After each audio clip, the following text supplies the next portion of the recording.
On the morning of August 1st, 2009, 44-year-old skydiving instructor David Hartsock pulled into the parking lot of Skydive Houston in Texas and then made his way inside. A few minutes later, and Dave, like the rest of his colleagues, was hard at work getting ready for the day before the facility opened up and the inevitable weekend rush began. Skydive Houston is actually just a private airport, and it's not really in Houston. It's located about 30 miles to the northwest of Houston in a city called Waller. The main facility of Skydive Houston is situated right up against this huge open airfield that basically looks like a big green grass field.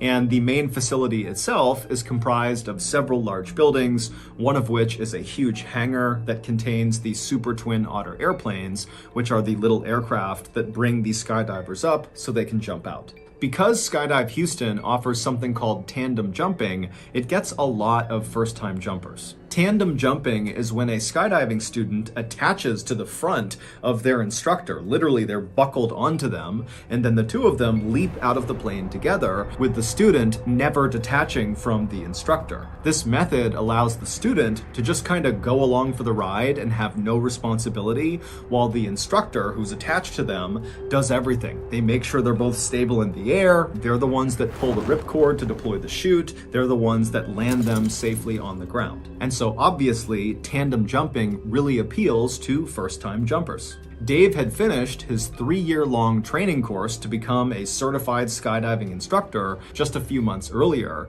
But even prior to going through this course, Dave was already a very experienced skydiver with over 800 jumps to his credit.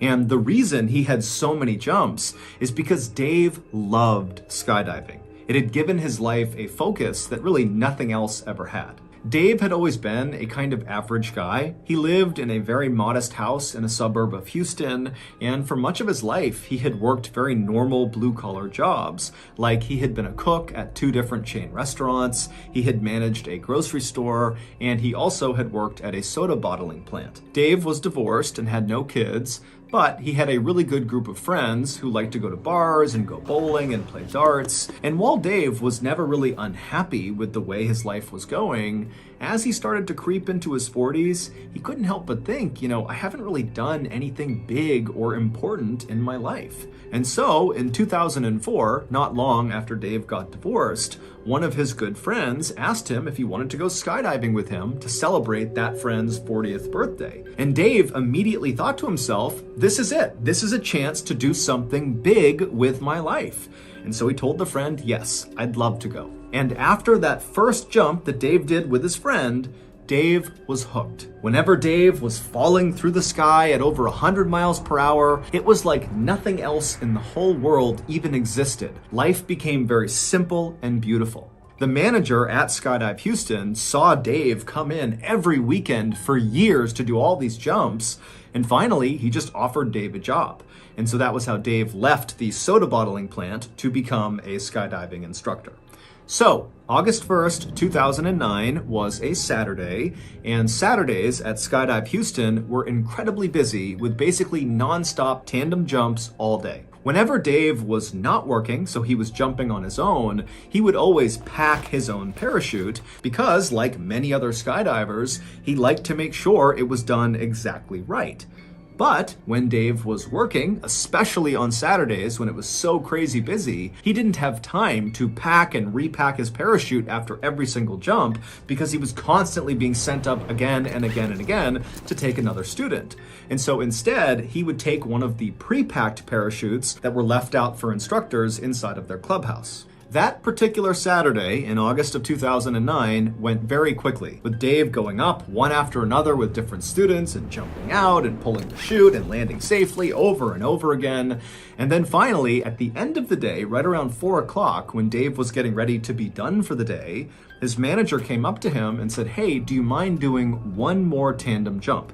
And even though Dave was really exhausted, he's dripping sweat, it's super hot outside, he'd done 6 jumps that day, which was a lot, he said, "No problem."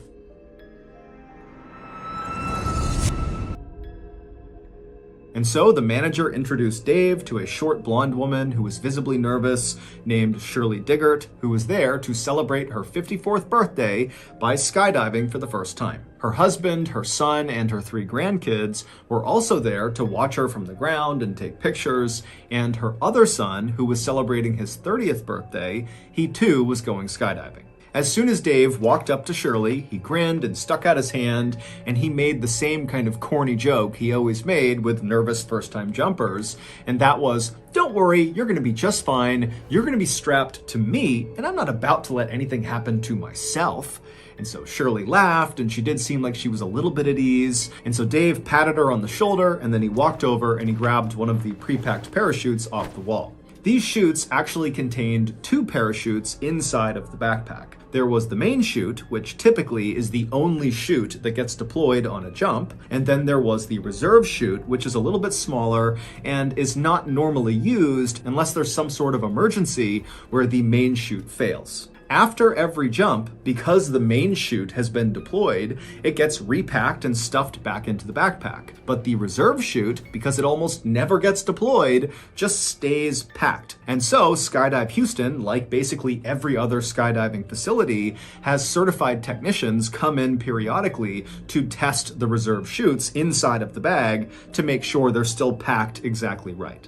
After grabbing the pre-packed parachute off the wall, Dave walked back over to Shirley, who was now in the staging area putting on her flight suit. A flight suit is a single garment. It kind of looks like a big onesie for an adult. And so Dave walked over, he put the parachute down, he tugged and pulled on her flight suit to make sure it was good, and then after he was satisfied, he picked the parachute back up and he signaled to Shirley, as well as Shirley's son, who was also skydiving, to follow him. And so the trio, they left the staging area, they went outside right to the airfield where there was a Super Twin Otter idling and other jumpers were climbing on board to go for a jump. And so Dave, Shirley, and Shirley's son got in line, they boarded the plane, and a few minutes later, they were airborne. As the plane slowly climbed up to 13,500 feet, which is the jumping altitude, Shirley was sitting directly in front of Dave. They were on a bench seat on the back right of this little airplane, and Dave made a point of talking to Shirley and asking her where she was from and what she did to kind of ease her nerves. Shirley would tell Dave that this was not the kind of thing that she typically did. In fact, she told Dave that her other son, who was jumping with them, when he first decided he wanted to try skydiving a year earlier, she had desperately tried to talk him out of it, saying it was too dangerous. But recently, Shirley and her husband had decided that they needed to be more adventurous. They lived in a quiet town in rural Texas where Shirley was a mail carrier and her husband worked in a mine, and their lives were just kind of simple and very routine oriented and kind of boring. So when Shirley's son, who was skydiving with them that day,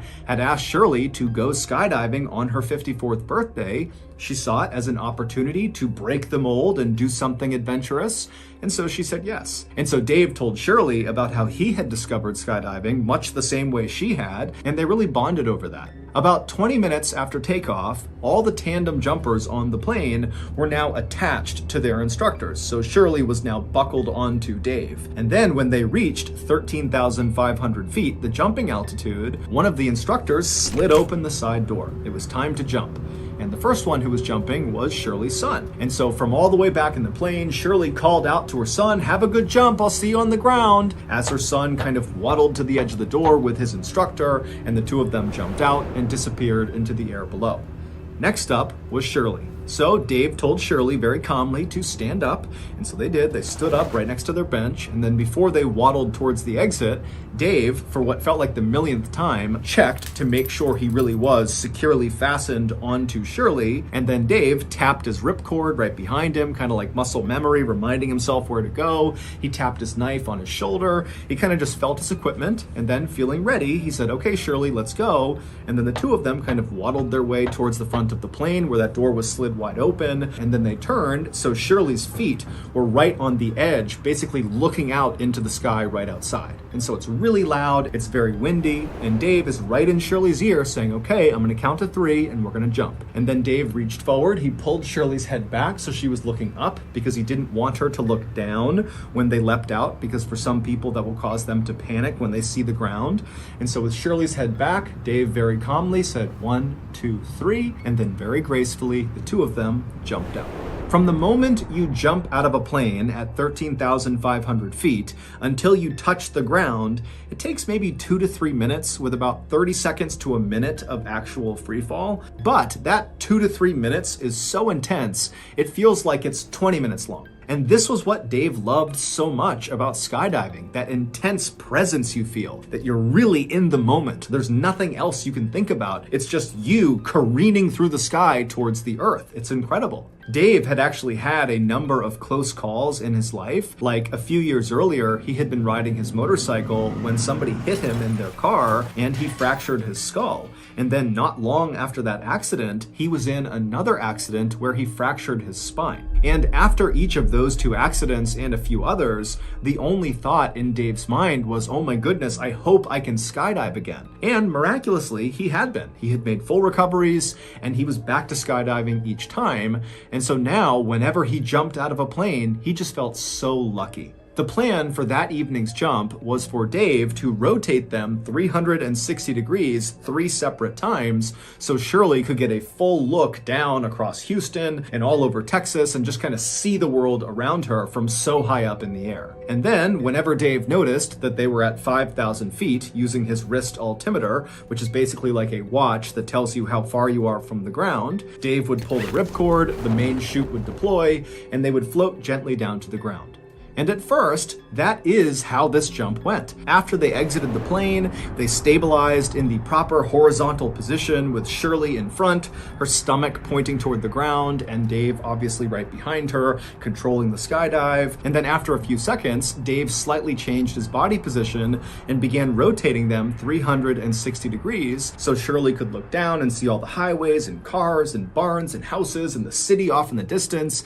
I mean, it's this spectacular view. And as you're falling through the sky, especially in the first few seconds of a jump, you can't tell that you're going super fast, but you're going over 120 miles an hour, which is called terminal velocity. It's literally the fastest you can fall in the air. And so you're blazing towards the ground, but it almost feels like the air is pushing you back up. And so Shirley's having this incredible first time experience, just really taking it all in. And Dave, even though he had done this hundreds of times, was having a wonderful time as well.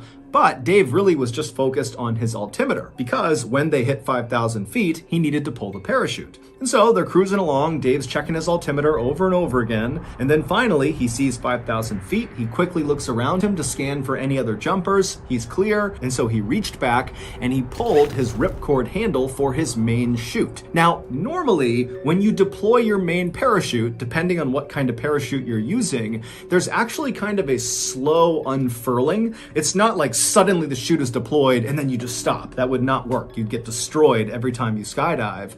So the way it's packed is it kind of unfurls slowly, and it's like a gradual slowing down. But after Dave has pulled the ripcord handle, there was an immediate yank of the parachute backpack up and away from him, and then from somewhere above him, he heard a loud popping sound. Now, Dave had jumped enough times to know that this was not normal. There was a problem, and he would be right. The main parachute had deployed out of the backpack, but it got tangled on the way out, and so it did not inflate at all, and so as a result, it was not slowing them down at all. But worse than that was this tangled up parachute was still attached to them, and it kind of became like a sail, and it turned Dave and Shirley onto their sides and began whipping them around in something called a death spiral, where literally you're just spinning so unbelievably fast that normally jumpers will actually lose consciousness. They're spinning so fast.